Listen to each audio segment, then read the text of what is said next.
Merci beaucoup. Je suis très, très heureux de participer très modestement à ces assises magnifiquement organisées avec tous ces intervenants extraordinaires. J'avais donné comme titre « Mourir aujourd'hui » et je ne pensais pas du tout à l'ombre du coronavirus qui plane sur tout le monde, en fait, et qui redonne une sorte de contraction temporelle autour de ce thème. Je dirais tout de suite que, pour moi, philosophiquement, la mort n'est pas un thème central. S'il y avait un thème central, ce serait la naissance. Pourtant, la mort, c'est un thème important en philosophie. Toute la philosophie antique, et même une grande partie de la spiritualité chrétienne, a toujours insisté sur la considération de la mort, sur la préparation à la mort. Et pour moi, c'est un thème du souci de soi, c'est un vieux thème du souci de soi. Et je terminerai plutôt par des mots parlant de l'insouci de soi.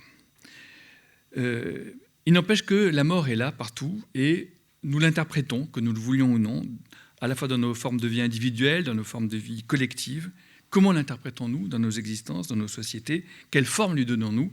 Il me semble que c'est une question importante et répondre à cette question, c'est décrire le monde dans lequel elle se pose. Je veux dire que la manière dont nous traitons la mort décrit notre contexte et qu'elle prend forme, cette question, dans des contextes précis qui sont des contextes de sociétés qui ont un certain niveau de technologie, un certain niveau d'organisation des soins, d'organisation sociale en général, et je dirais même aussi de culture. J'insisterai beaucoup sur la dimension culturelle aussi qu'elle exprime. Je dirais par exemple que même, je dirais, la manière dont les débats autour, par exemple, de l'euthanasie se sont structurés dans des sociétés voisines, si voisines que nous, l'Allemagne, l'Angleterre, etc., montrent qu'il y a des contextes culturels différents.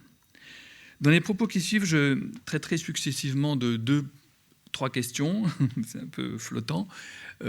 Premier nœud, c'est autour de l'augmentation tragique, j'ai indiqué ça dans le petit paragraphe introductif, l'obligation tragique de l'obligation de choisir, qui conduit justement à augmenter l'accompagnement juridique du choix, des choix en fin de vie, mais aussi pose la question de ce que c'est que le consentement, le savoir et la volonté d'ailleurs. Mon deuxième thème portera autour de l'observation que nous sommes dans une société de solitaires. Il y a une grande, importante augmentation de la solitude et comment penser le soin dans une société de solitude. Et je voudrais terminer par une réflexion sur le fait que cette question se pose aussi dans le contexte d'une société vieillie. Ça a à voir avec la question précédente, c'est pour ça que je dis que c'est un peu lié, dans lesquelles nous devons penser une mort, je dirais, une mort modeste, une mort qui fasse place à d'autres vivants. Et c'est, je pense, une situation très difficile pour penser la mort aujourd'hui. J'irai ainsi des questions les plus aiguës sur le tragique du consentement jusqu'aux questions les plus vastes, je dirais, sans véritable réponse. Un dernier mot de préambule un peu philosophique, je dirais qu'on a beau savoir, on a beau être prévenu, on a beau être averti d'une certaine manière, la mort nous trouve toujours impréparés. Ce n'est pas... En philosophie, on parle de phénoménologie. Il n'y a pas de phénoménologie de la mort. On ne peut pas décrire la mort. C'est une expérience qui nous est inaccessible.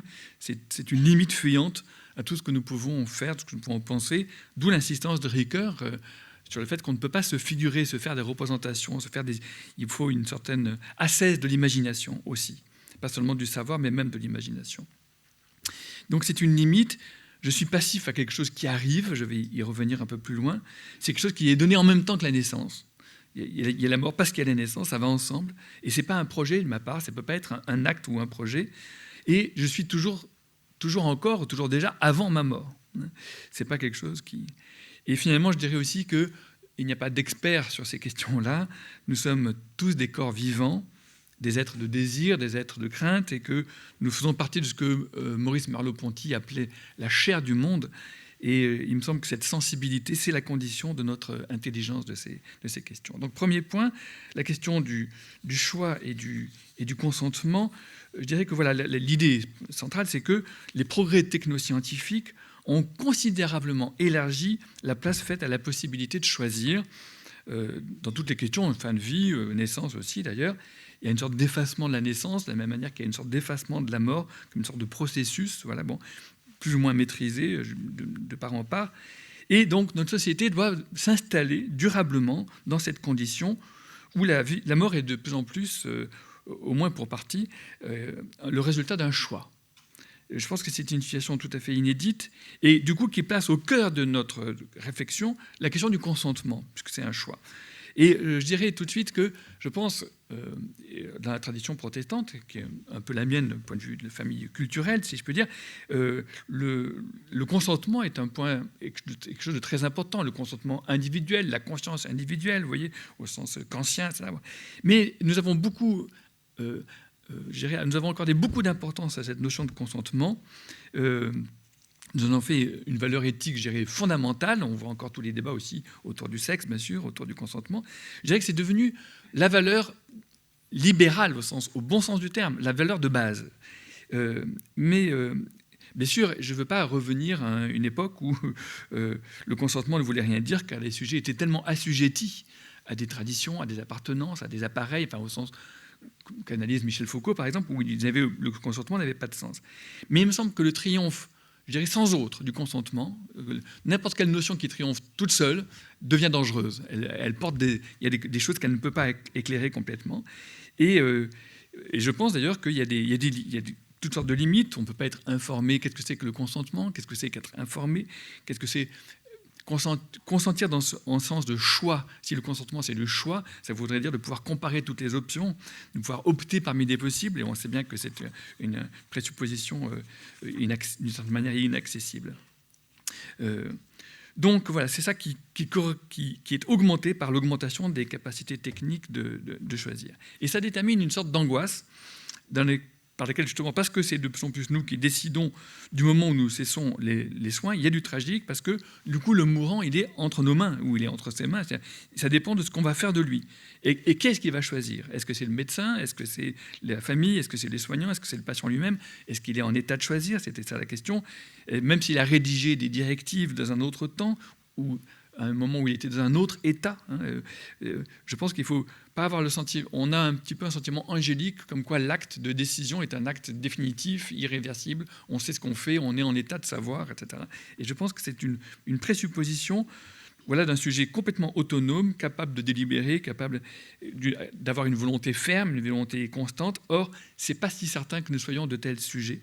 Il faut en tout cas réfléchir à ça vraiment très profondément. Je pense que il y a dans cette image un peu simple du sujet consentant, en fait, une imagerie un peu libérale, là, un peu au mauvais sens du terme, qui présuppose un sujet terriblement équipé de capacité de choisir, de capacité d'information, ça, et que les humains réels ne sont pas toujours dans cet état-là.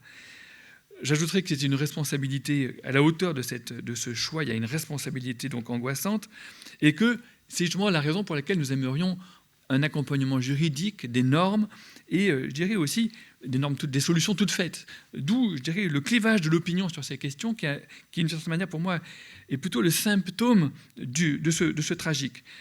L'opinion publique est d'autant plus clivée sur ces questions qu'elle refuse d'intérioriser le tragique. C'est-à-dire qu'en fait, c'est très difficile de choisir. Donc, d'un côté, on aurait une solution un peu bouclée, si je peux dire, plutôt stoïcienne. On est les maîtres de sa vie, parce qu'avec toutes sortes de bons arguments, le vouloir vivre ne se commande pas. On ne peut pas juger d'un suicide. J'insisterai d'ailleurs sur le fait que dans les textes bibliques, il n'y a aucun jugement du suicide. Le suicide est raconté comme un malheur, Saül, Judas, ça, mais pas du tout comme une faute. Bon. Donc, il y a un grand théologien protestant qui s'appelle Bonhoeffer, qui a un paragraphe très beau là-dessus. Je ne vous le lis pas parce que ça serait long. Mais voilà, on ne peut pas juger le suicide. Et puis, donc, une personne qui va mourir, elle est seule. Il ne faut pas croire qu'on puisse l'accompagner, la garder jusqu'au bout, si je peux dire. Il y a un moment, il y a une certaine solitude.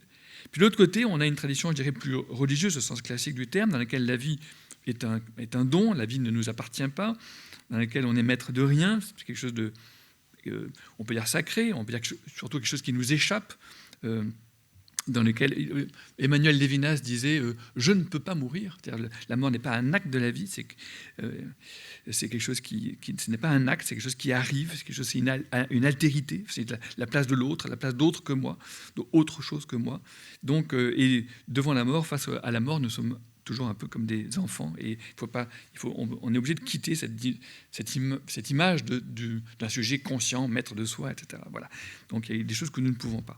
Et puis ce qui complique dans cette polarité, c'est que des gens très favorables à l'euthanasie, peut-être au dernier moment, vont reculer, parce que ce n'est pas une question uniquement de théorie, et des gens qui sont très défavorables vont aussi changer d'avis, parce que justement les situations sont tellement singulières. Je dirais aussi les morts sont tellement diverses et tellement inégales. Il y a des morts épouvantables, il y a des morts faciles. Enfin, c'est tellement divers que c'est très difficile de faire des théories là-dessus.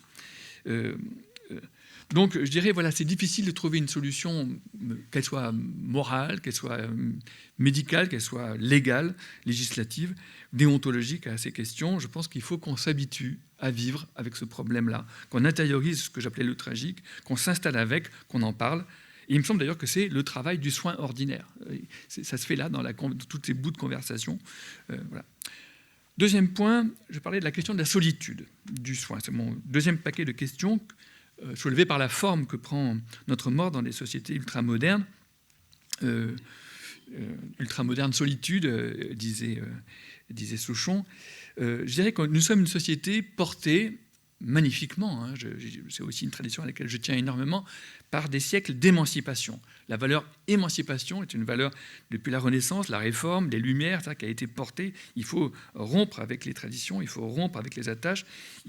C'est une tradition de liberté, de déclaration d'indépendance, on va dire. Bon, je pense que nous sommes à l'aube d'une transformation profonde de notre et c'était notre moteur éthique, notre moteur politique, notre moteur sociologique, c'était un moteur très important. Je pense que nous sommes à l'aube, au crépuscule, je ne sais pas, entre les deux, d'un changement, d'une bascule, dans laquelle ce qui nous manque, c'est moins des déclarations d'indépendance que des déclarations d'interdépendance, comme disait Mireille Delmas-Marty.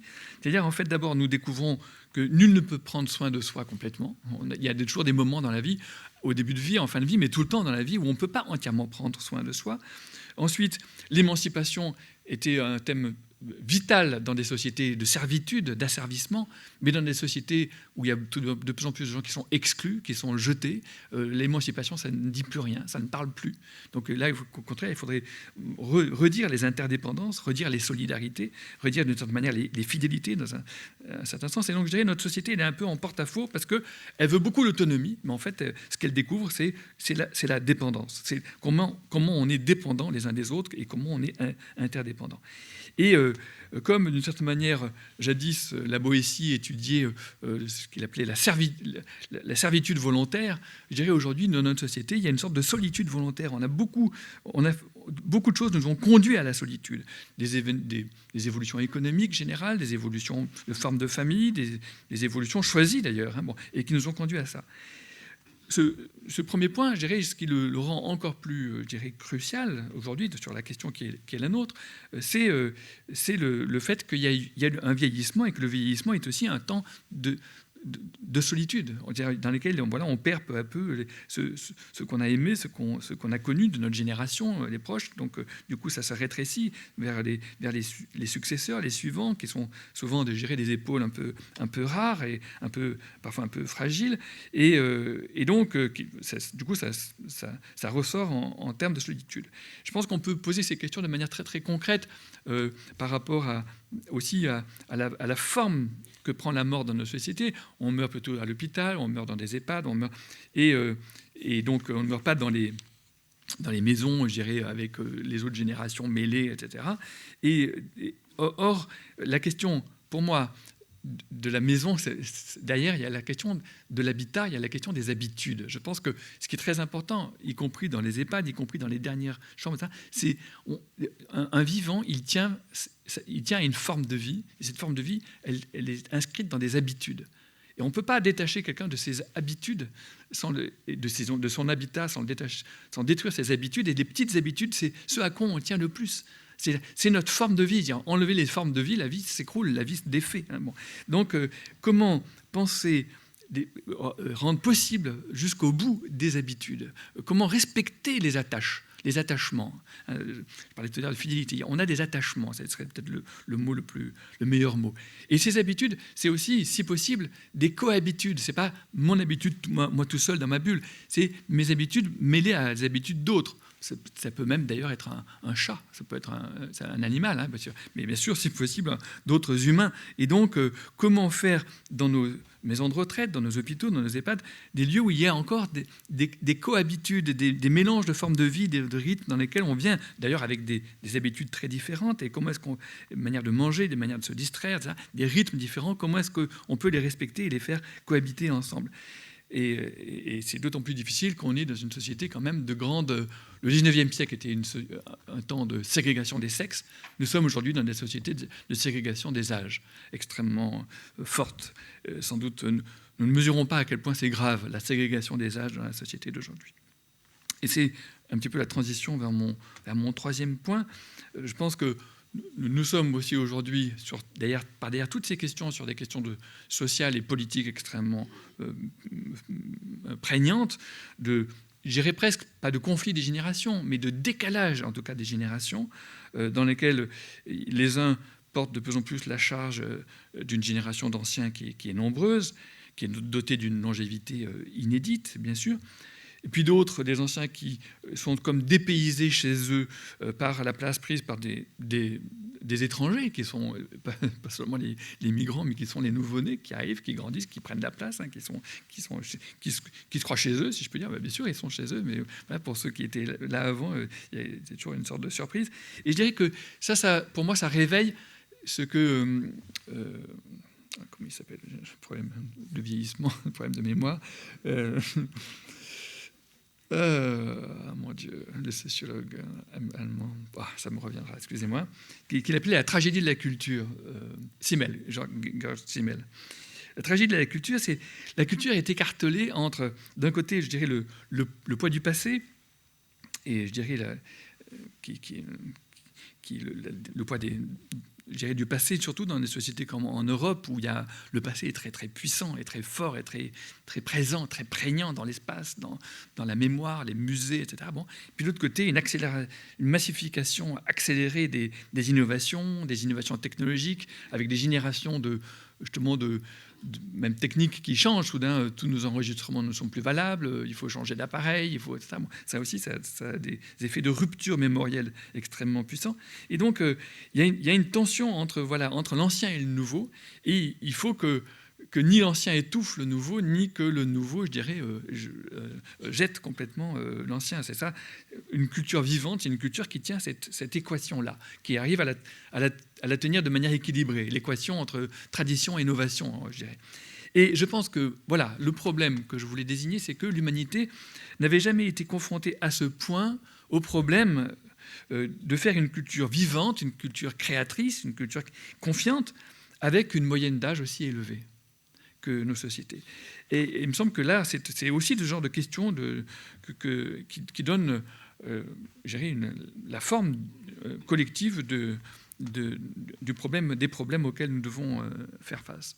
Donc, je dis tout ça pour dire que nous avons un problème, je dirais, d'interprétation de la mort. Qu'est-ce que nous faisons de la mort ? Qu'est-ce que nous faisons, en fait, du vieillissement ? Parce qu'en fait, la mort, c'est le vieillissement. Là, c'est en termes de vieillissement que je pose surtout la question. Qu'en faisons-nous ? Comment l'interprétons-nous dans nos existences, dans nos sociétés ?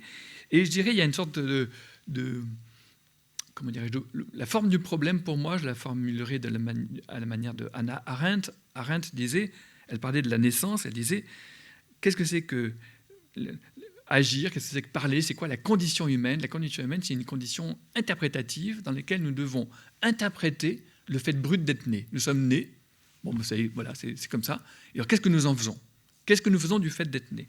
Comment est-ce que nous l'interprétons Voilà. Et donc, nous l'interprétons par la parole, par l'action, c'est-à-dire, disait-elle, justement par l'innovation, c'est-à-dire par le fait que nous créons du nouveau, nous inventons des nouvelles choses, nous découvrons des nouvelles choses, nous faisons naître à notre tour. Voilà ce que disait Hannah Arendt. Alors, du coup, le problème du côté de la mort est le suivant. Si naître, c'est répliquer au fait de naître en faisant naître quelque chose, comment est-ce qu'on va répliquer au fait de devoir mourir sans détruire, sans démolir, sans déprécier le monde suivant, sans l'après-moi le déluge, si vous voulez. Il me semble que ça, c'est un problème très, très important aujourd'hui, arriver à ne pas du tout, à ne pas sombrer, à ne pas céder à ce discours de l'après-moi le déluge, qui est un discours qui est extrêmement, extrêmement fort. ce qui peut aussi prendre la forme carrément, il vaut mieux une bonne guerre, il vaut mieux, etc. Ça peut aller jusqu'à là. Donc au contraire, comment devoir mourir, interpréter le fait de devoir mourir en bénissant, en acceptant la fugacité du bon, en acceptant de se délier des bontés de la vie, si je peux dire, du monde, de l'existence, et en bénissant, en ayant la capacité de bénir ce qui continue à naître au sens de la naissance, autour de nous. Voilà, alors je dirais encore 2 ou 3 choses. Je dirais d'abord que nous sommes dans des sociétés où il y a eu beaucoup de naissances, et donc où il y aura forcément beaucoup de morts. C'est tout bête. Quand il y a très peu de naissances, finalement, après, au bout, il y a peu de morts, donc c'est peut-être moins grave. Donc voilà, c'est une question que je pose. Comment est-ce que nous allons faire pour mourir si nombreux? C'est une vraie question. C'est-à-dire, en fait, il me semble que dans une société de démographie plus calme, plus posée, eh bien, sauf en temps de catastrophe ou de guerre, on meurt un par un. De toute façon, on meurt un par un, philosophiquement, évidemment.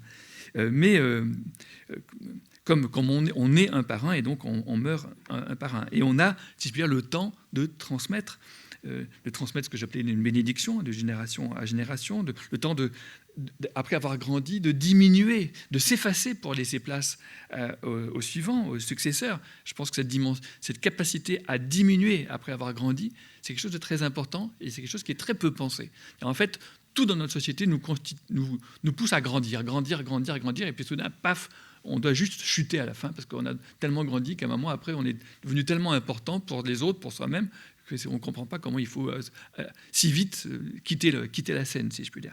Donc il y a tout un travail, je pense, culturel, à apprendre à diminuer, apprendre à s'effacer pour laisser place à l'autre. Mais ça demande du temps, ça demande une scénographie, ça demande des institutions qui, au sens arenthien, une espèce de théâtre qui l'autorisent. Et surtout, je parlais de naître et mourir un par un. Qu'est-ce qui se passe si...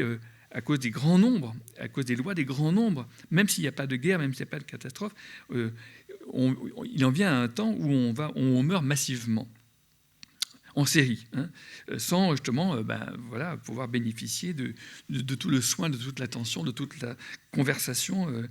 Voilà. Et je pense que c'est une vraie question, c'est une réflexion que je faisais déjà il y a une quinzaine d'années, et je me dis, voilà, ça peut prendre plusieurs formes. Je ne pensais pas du tout, bien sûr, au coronavirus, mais voilà, c'est des situations vers lesquelles nous devons, nos sociétés, et je parle à l'échelle de la planète toute entière, doivent se préparer d'une certaine manière.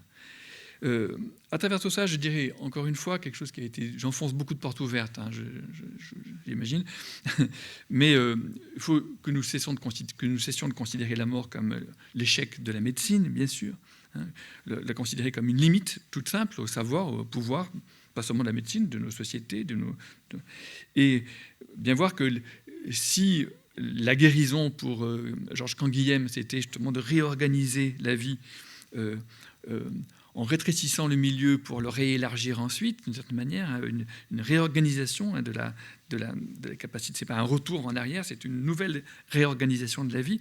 Là, la réorganisation, elle est chaque fois plus rétrécie. Et donc, il y a une sorte de rétrécissement progressif et globalement irréversible des capacités, de nos capacités.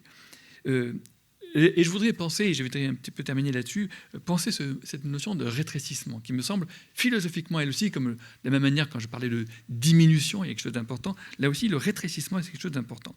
Je pense que nous n'avons cessé dans nos sociétés de nous donner des normes de plus en plus élevées, des normes de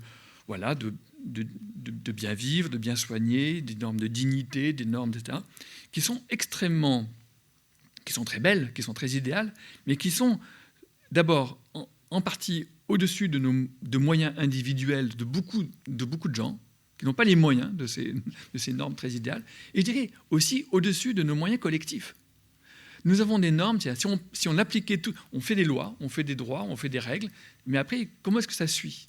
Souvent, il y a les décrets d'application ne sont même pas là. Donc, j'ai envie de dire, voilà, je pense qu'il y a un raisonnement éthique qui me semble très et philosophique et très fallacieux. J'ai eu souvent des débats au Comité national d'éthique à ce sujet-là, dans lesquels on dit non, mais les questions économiques, c'est pas des questions d'éthique, c'est pas des questions, ça, on sépare. La vie humaine, elle est au-dessus de ça, la santé, c'est au-dessus de ça.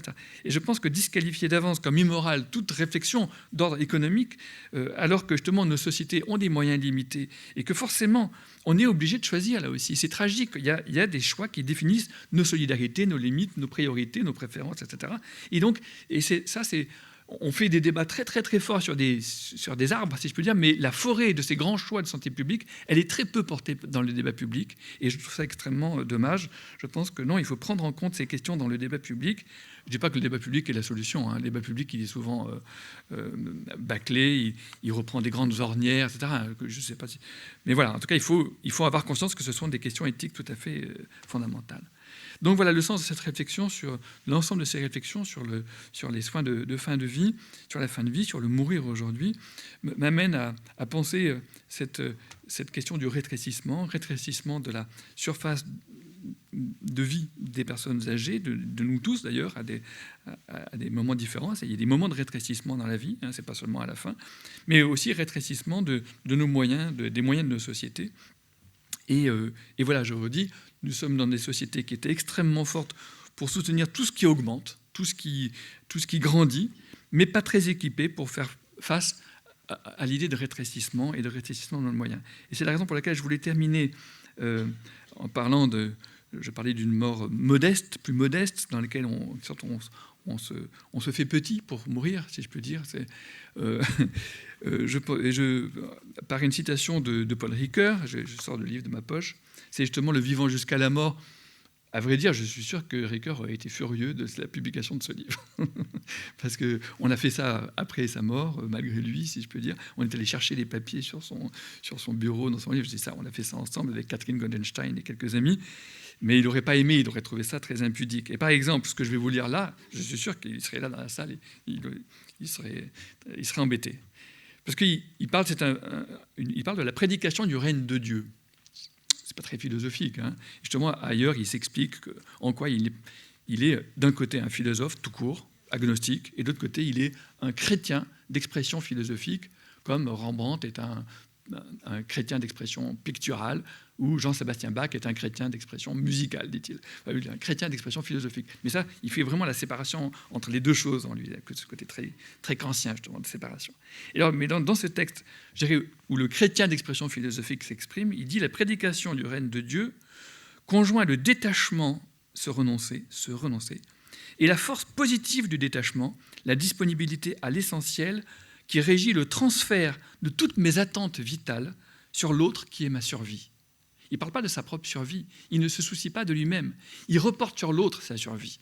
C'est-à-dire, en fait, c'est ça là-dessus que je voulais terminer en parlant d'un souci de soi. Il y a un moment où il faut reporter le souci sur les autres et reporter, je dirais, notre désir de vivre sur les autres. Et je pense que mourir, c'est d'abord cela. Merci.